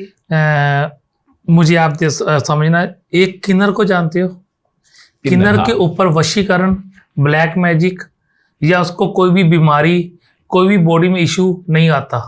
कारण क्योंकि वो क्लैप करते हैं हर वक्त, और उसकी क्लैप में एक साउंड होती है, याद रखना, नॉर्मल क्लैप नहीं करना, जो साउंड होती है। कारण वो एको प्रेशर के कारण वो हर वक्त ये करता है, क्या करते हैं, ठीक है, किन्नर करते हैं, किन्नर समाज को नमन, ठीक है, वो करते हैं ऐसे। उनके ऊपर ब्लैक मैजिक नहीं हो पाएगा, वो वशीकरण में नहीं आते, ठीक है, वो कभी बीमार नहीं होते जल्दी कहीं। 99% किन्नर आप चेक कर लेना, कभी बीमार नहीं नजर आएगा आपको, 99.9% बीमार नजर नहीं आएगा। एक कारण जो गुरुजी ने बताया, उसका अगला वर्जन मैंने आपको ये बता दिया। हमारी धनोहर है, जो रेखी मुझे गुरुजी के माध्यम से मिली। रेखी एक हाथों से प्रोड्यूस होने वाली ऊर्जा है। रेखी एक हाथों से प्रोड्यूस होने वाली ऊर्जा है, जो यूनिवर्स से हमें बाय बर्थ सबको मिली है। पहचानना है, वो है रेकी मास्टर दिखाता है। रेकी मास्टर आपको रेकी नहीं सिखाता, वो रेकी की ऊर्जा को पहचानना सिखाता है, जो हर वक्त हर के पास है, वो आपके पास भी है। जस्ट लाइक उदाहरण, अगर मैं आपको बोलूं आपके घुटने में यहाँ चोट लग जाए, तो आप एक दिन में यहाँ पे हाथ घुटना पकड़ लेंगे। अगर आपको यहाँ पे स्लैप कर दे तो एकदम हाथ मुंह पे आता है। कारण ये हाथों से प्रोड्यूस होने वाली ऊर्जा है, वो जब क्लैप हुआ, जब घुटने पे आया, तो वहीं पे हीलिंग शुरू होगी। यूनिवर्स का ये ट्रुथ है, यूनिवर्स ने हर पर्सन को हीलर बनाकर भेजा है। फर्क एक ही बात का है, आपका माथा दर्द है, आप माथा घूम रहे हो, ऐसा दबा रहे हो, आप किसी का माथा दर्द, हस्बैंड का आपके माथा दर्द, आप हाथ से माथा दबा रहे हो। कारण क्या है? हाथों से निकलती ऊर्जा को आप उसके अंदर ट्रांसफर कर रहे हो, हाथों से निकलती ऊर्जा को आप घुटने में ट्रांसफर कर रहे हो, हाथों से मिली ऊर्जा को बच्चे के ऊपर ट्रांसफर कर रहे हो। वो बाय बर्थ मिला है। रेकी मास्टर, रेकी गुरु हमें ऊर्जा को समझना सिखाता है, महसूस करना सिखाता है, इसलिए हम रेकी मास्टर बन जाते हैं। यूनिवर्स ने रेकी हर एक पर्सन को साथ बाय बर्थ देकर भेजा है। तो धैर्यवान सर, हरप्रीत सर, एक चीज मैंने हमेशा वास्तु को लेके सुनी है कि जब नॉर्थ ईस्ट में जो वॉशरूम होता है, उसे हम किसी रेमेडीज से ठीक नहीं कर सकते, ना किसी यंत्र से ठीक कर सकते, उसे सिर्फ हटाना ही एक सही ऑप्शन होता है। बट क्या अब जब एक नया वर्ड आया रेकी वास्तु, तो मेरा आपसे ये सवाल है, क्या उसे रेकी वास्तु से ठीक कर सकते हैं? जैसा कि मैंने समझाया था आपको कि ऊर्जाओं को ही तो बदलना है, किसी चीज को हटा करके या खड़े करके हम केवल ऊर्जा की दिशाओं को बदलते हैं जी। यदि आप अपनी ऊर्जा से किसी भी ऊर्जा की दिशा को ऐसे ही बदल सकते हैं, तो लाखों का खर्चा क्यों कर रहे हैं? क्यों तोड़ फोड़? आपने इतने प्रेम से एक घर बनाया है, सिर्फ एक दिशा दोष गलत हो गई तो आपको तोड़ना पड़ रहा है, ये आपका मन भी गवारा नहीं देता है ना। बिल्कुल। रेकी वास्तु से हम आराम से ऊर्जा के इस घेराव को बदल सकते हैं, और नॉर्थ ईस्ट में होने वाले उस टॉयलेट को पूरे जीवन के लिए वैसा का वैसा छोड़ सकते हैं। हाँ, लेकिन एक कुछ नियम का पालन करना होता है। घर के मालिकों को, घर का जो मेन सदस्य है उसको फॉलो, हाँ, ऑनर होता है उसको। हर साल में एक बार एक रिचुअल वहां परफॉर्म करना होता है, एनर्जी का एक लेवल वहां बदलना होता है, जिससे कभी वास्तु दोष नहीं आएगा। किसी से भी चेक करवा ले। इसके रिलेटेड मैं आपको एक बात बता देता हूँ। मेरा घर जो पंजाब में है, सर का छत्तीसगढ़ में है। हम दोनों का घर वास्तु से उल्ट है। कोई भी एक भी काम वास्तु के मुताबिक नहीं है। और हम और 45 के, देखो मैं अगर आपको बताना चल जो वास्तु में भी 45 देवते हैं, इतनी दिशा है, नॉर्थ ईस्ट है, नॉर्थ ईस्ट है, इसमें ये 32 है, पर ये सबको पता है। आज की डेट में किसको नहीं पता, सोशल मीडिया का जमाना है। असलियत में रेकी वास्तु एक अलग चीज है। मेरा घर पूरा रेकी वास्तु से एनर्जियों को कंट्रोल किया हुआ है। मैंने वास्तु के मुताबिक मेरा कोई ना तो मेरा डोर है ओपन, एंट्री गेट है वास्तु के मुताबिक, जबकि एंट्री गेट चाहिए किसी भी दिशा के N3 N4 में, या S3 S4 में चाहिए, या वेस्ट में भी W3 W4 किसी भी चाहिए। आप वर्चुअल एंट्री भी खोल सकते हैं। सिर्फ मैंने दिशा को, एनर्जी को क्लियर किया, एनर्जी को ही चेंज किया कि ये वाली एनर्जी को उठाया, यहाँ पे रख दिया, और ये वाली एनर्जी को उठाकर उसको अपनी जगह पे पहुंचा दिया। पर इतनी काम किया। एनर्जी को असलियत में रेकी हीलर में, रेकी वास्तु में एनर्जी को देखना अपनी स्पिरिचुअल आंखों के जरिए। असलियत में रेकी वास्तु क्यों पीछे चला गया? आज रेकी वास्तु का कोई दुनिया में नाम नहीं जानता। सिर्फ बौद्धिस्ट के अलावा रेकी वास्तु को कोई नहीं जानता। शायद नॉर्थ इंडिया में मैं पहला शख्स हूँ जो रेकी वास्तु के बारे में जानता है, क्योंकि मैंने गुरुजी से सीखा। कारण क्या है कि असलियत में हमें स्पिरिचुअल आंखों के जरिए एनर्जी को महसूस करना है और देखना है कि उनसे बात करनी है, और उस एनर्जी को समझना है, और समझकर उस एनर्जी को उठाकर उसकी दिशा को चेंज कर देना है, और दूसरी दिशा की एनर्जी को वहां उनकी जो उनका एनर्जी समझ रखती है, जो वो खुद बताए। एनर्जियां बात करती हैं, मैं सही बात करती हैं, एनर्जियां बात। हमें एनर्जी को ही चेंज करना। एनर्जी क्या है? हवा, एयर देखती है। कम्युनिकेशन है, कम्युनिकेशन हर एक न्यूट्रॉन, प्रोटॉन, इलेक्ट्रॉन में कम्युनिकेशन है। हर एक एटम में आपस में कम्युनिकेशन है। ठीक है ना? तो वो एनर्जी को ही शिफ्ट करना है। ये है रेकी वास्तु। जिसने रेकी वास्तु क्यों से लोग नहीं सीख पा रहे? क्योंकि कौन इतनी तपस्या करेगा, कौन उस एनर्जियों को समझेगा, कौन एनर्जियों से बातें करेगा? ये तो हवा की में बातें हो रही हैं। तो हम तोड़कर ऐसे कर लेते हैं, या हम एक चिन्ह लगाकर एनर्जी को कंट्रोल कर लेते हैं, या हम कोई ऐसा ऑयल लगाकर, फ्रेग्रेंस लगाकर एनर्जी को कंट्रोल कर लेते हैं। वो एग्री करता हूँ, उसकी टाइमिंग होती। पर असलियत में जो एक बार आपने एनर्जी को जगह दे दी, ठीक है, घर का एक मंदिर है, आपने मंदिर को एक जब डिजाइन किया है, घर में एक मंदिर बनाया, मंदिर को एक जगह दे दी, ठीक है ना? अब बार बार मंदिर को जगह तो चेंज करेंगे, तो क्या बात है कि उस एनर्जी को जब एक बार अपनी दिशा चेंज कर दी, एक जगह दे दी, तो वो एनर्जी वहीं पर रुक गई। अब वो एनर्जी तो अपनी मर्जी से चेंज नहीं होगी जब तक आप उस एनर्जी चेंज नहीं करेंगे, या वहां पे कुछ ऐसी चीज रखेंगे तो एनर्जी को डिस्टर्ब करेंगे, तो एनर्जी चेंज हो जाएगी। अगर आप एनर्जी को एक बार फिट कर दिया, एनर्जी की दिशा को चेंज नहीं करोगे, जो उसको दिक्कत नहीं दे रहे, तो वो कभी चेंज नहीं करेंगे। इसलिए लंबे समय का वास्तु क्लियर है। राजों महाराजों के जमाने में ये एनर्जियों की वास्तु था। जब राजा का महल बनता था तो वो तब कहाँ से वो वास्तु?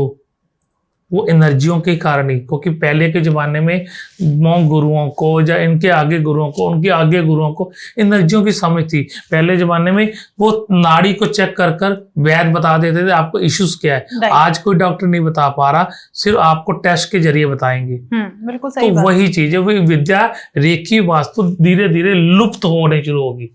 तो ये मॉन्क गुरु ही हैं जो रेकी वास्तु को अब आगे ला रहे हैं। और कोई इतनी लंबी साधना करना नहीं चाहता। मुद्दा ये है कि कोई लंबी तपस्या करना ही नहीं चाहता। अपनी सिद्धियों को साधना होता है ना, कि कोई भी विद्या सीखने का नहीं, साधना का विषय है, बिल्कुल, है ना? तो जब कोई साधना करना नहीं चाहता, सबको शॉर्टकट में चाहिए कि हाँ भैया 4 दिन में ये सीख जाते हैं, चाहे वो गूगल कर लेते हैं, पढ़ लेते हैं, लिख लेते हैं, बुक लिख लेते हैं और देख लेते हैं और कर लेते हैं, तो सोल्यूशन नहीं मिल पाता है। इसका यही सोल्यूशन है कि तोड़ो। आप खुद कोई साधना नहीं करना चाह रहे हो और सामने वाले का, अपने जातक के लाखों की संपत्ति को तोड़वा दे रहे हो, तो ये बिल्कुल। कहीं भी उचित नहीं है। वास्तु पुरुष उल्टा रखा हुआ है आगे घर की चार दीवारी के अंदर, तो अब वहां पर नॉर्थ ईस्ट बन गया, ईशान कोण बन गया जी ईशान कोण। आपने क्वेश्चन स्टार्ट किया था ईशान कोण से। जी ईशान कोण में अगर आगे वास्तु, आप वास्तु पुरुष कौन है? एनर्जी। जी पंताली देवता कौन है? एनर्जी। ठीक है, जब आपने वो उस एनर्जी को ही चेंज कर दिया तो उसका प्रभाव अपने आप खत्म हो गया। राइट, एनर्जी को ही चेंज कर रहे हो ना आप, हवा की दिशा को चेंज कर रहे हो ना, बात खत्म नहीं यहाँ पे। बिल्कुल। तो हमें तोड़ना के मतलब हुआ, जिसने कितने लाखों लगाकर डिजाइनर को लाखों दिए, इंटीरियर पे लाखों लगाए हैं, अब उस अच्छे घर में रह रहे हैं, अब उनको तोड़ फोड़ नहीं करना, अब उसको मिट्टी घट्टे वाला काम नहीं करना, ठीक है ना, तो करेगा क्या बंदा? वो तो आपने तो उसको पर्सन को डिप्रेशन में भेज दिया, ठीक है ना। तो उससे अच्छा है एक अच्छे हीलर को एनर्जी शिफ्ट करवा लो आप। बिल्कुल।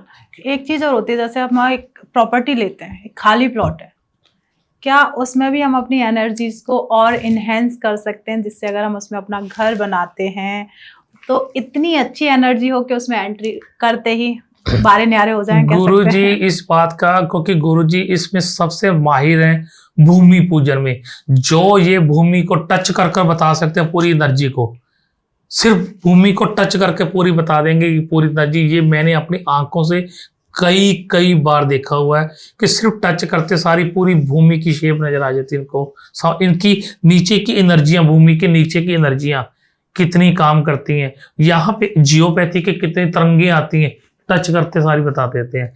तो इनकी जब ये भूमि पूजन करते हैं उसके बाद उस घर में ऐसा कोई आ ही नहीं सकता। तो ये मेरा मानना है। अब इस बात का जवाब बाकी का गुरुजी देंगे। इंग्लिश में एक वर्ड है टेलीकिनेसिस। ओके। टेलीकिनेसिस, जब आपके घर में कोई गाड़ी आती है, आप पूरा परिवार मिलके हाथ जोड़ करके थाली लेकर के जो करते हैं, विज्ञान में उसको टेलीकिनेसिस कहते हैं। ओके। आपके किसान जब हल चलाना शुरू करता है, खेतों की शुरुआत, बुआई शुरू करता है, तो अपने हल की पूजा करता है ना, और हमारे रिचुअल्स में उसको परफॉर्म किया जाता है, वो सब टेलीकिनेसिस है। तो टेलीकिनेसिस के थ्रू, इंग्लिश वर्ड है, इसको हम वैदिक, हम अगर हम समझेंगे अपने रेकी में समझते हैं, इसको हम बोलते हैं एनर्जी शिफ्टिंग जी। हम अपने प्रार्थना के दम पे, जब भी हम एक रेकी हीलर प्रार्थना करता है तो ऊर्जा को पहले अपने ऊपर लेता है, तो उस पॉजिटिव एनर्जी को अपने ऊपर लेता है। तो इससे हमारा फायदा क्या होता है, हम चार्ज हो जाते हैं उस एनर्जी से। मतलब हम जब किसी और को हील करते हैं ना, तो पहला फायदा हमें मिलता है। किसी भूमि को जब चेक करने हम जा रहे हैं और हम देखते हैं कि यहाँ की ऊर्जा अच्छी नहीं, तो बस हमें वही करना होता है। हमें अपनी उस महान प्राण ऊर्जा को हम बुलाते हैं, गुरुओं को याद करते हैं और अपना हाथ वहां रख करके अपनी सारी ऊर्जा उसमें शिफ्ट कर देते हैं।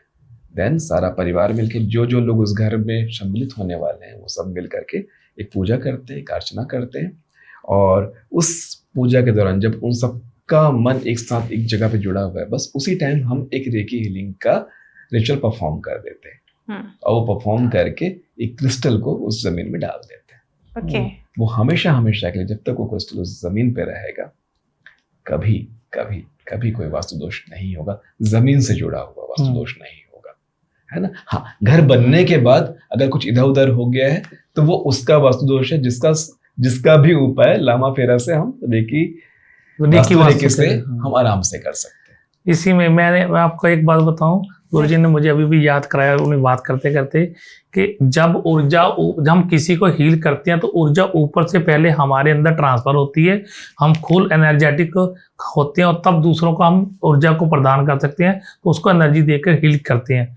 ये एक वर्ड सुनकर मैं रेकी की तरफ हुआ था, रेकी की तरफ चला था, रेकी की तरफ ट्रांसफर हुआ था कि ये मुझे भी करना है। ये एक क्वेश्चन को लेकर, सिर्फ ये एक वर्ड को गुरुजी के लेकर जब मैंने उनको शुरू में उनसे बात की, तो उन्होंने मुझे फोन, तब मेरी फोन ढूंढे।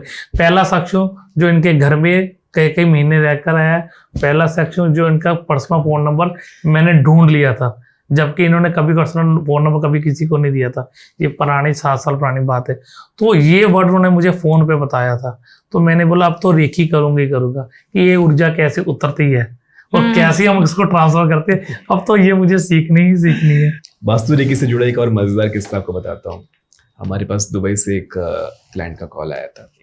बहुत बड़े शेख का कॉल आया था, तो उस समय मैं जा नहीं पाया, तो मैंने पूछा पाजी आप चले जाओ, मैं उस समय व्यस्त था यहाँ।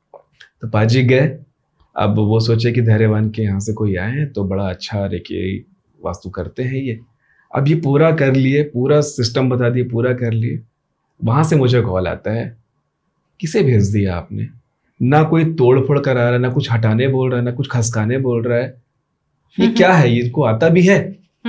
मतलब ये उनके अंदर था कि उनको आदत है कि जब भी कोई वास्तु एक्सपर्ट आता है तो उसका एक ही काम है, ये हटा दो, वो तुड़ा दो, ये करा दो, वो करा दो। और मैं आपको बताऊं, दुबई में सबसे ज्यादा वास्तु करवाते हैं, सबसे ज्यादा।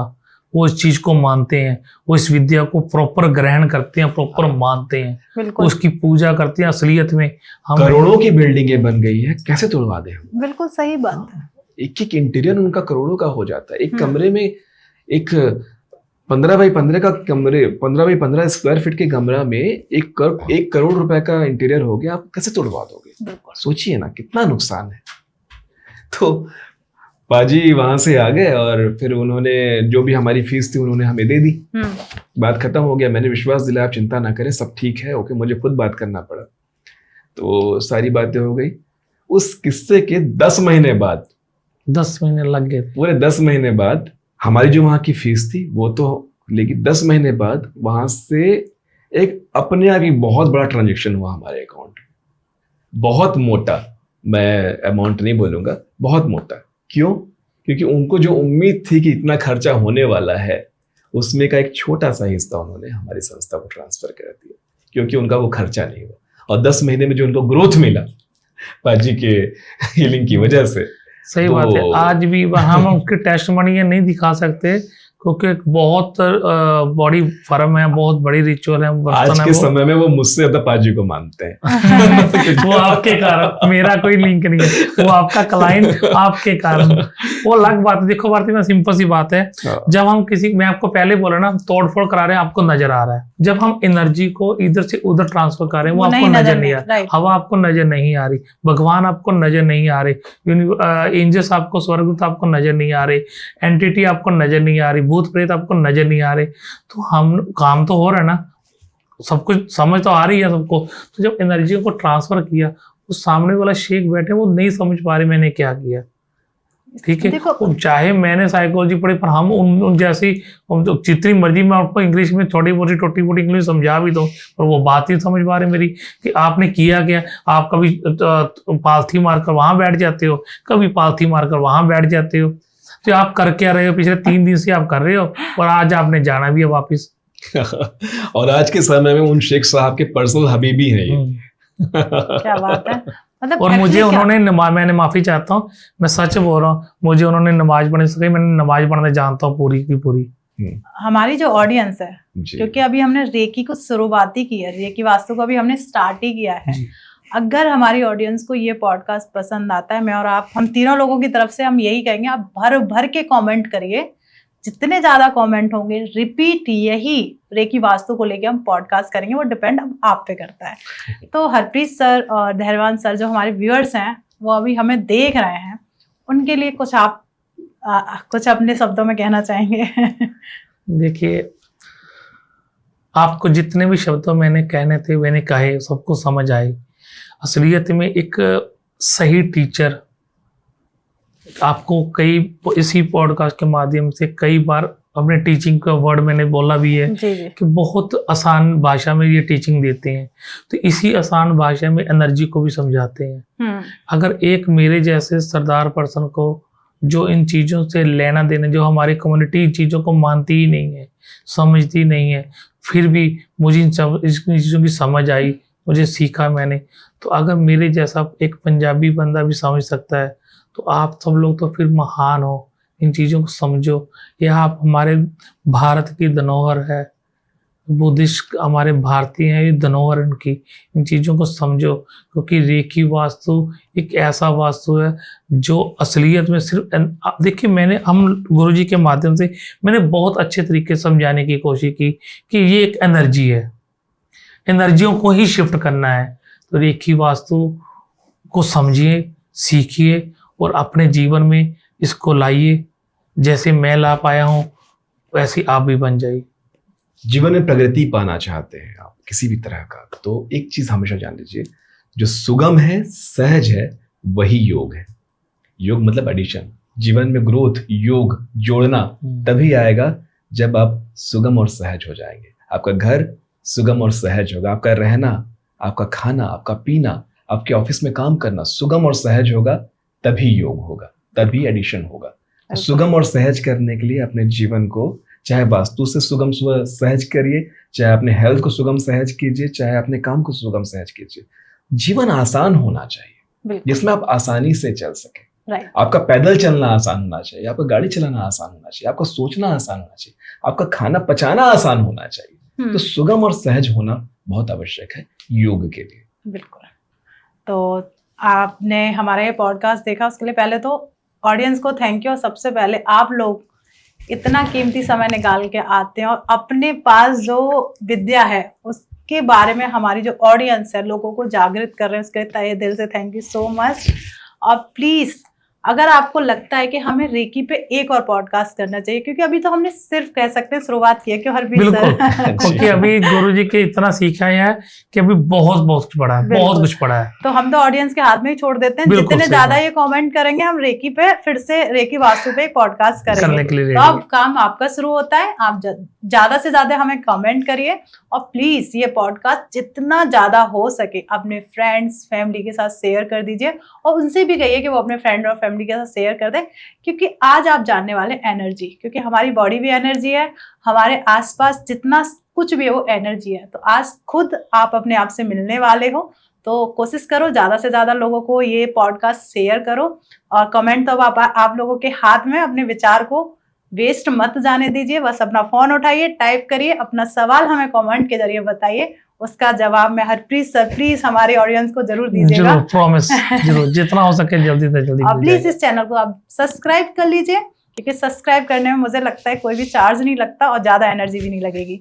सिर्फ आपको एक सब्सक्राइब लिखा हुआ आ रहा है, इससे आपको सिर्फ सब्सक्राइब करना, बेल आइकन दबा दीजिए जिससे आपको सारे नोटिफिकेशन मिल जाएं, क्योंकि हर एक पॉडकास्ट में आप बहुत कुछ सीखने वाले हैं, शायद आप उनसे वंचित ना रह जाएं। तो बेल आइकन जरूर दबा दीजिए। मिलते हैं एक नए एपिसोड में, जब तक आप अपने घर में स्वस्थ रहिए, मस्त रहिए। जय श्री राधे राधे राधे राधे।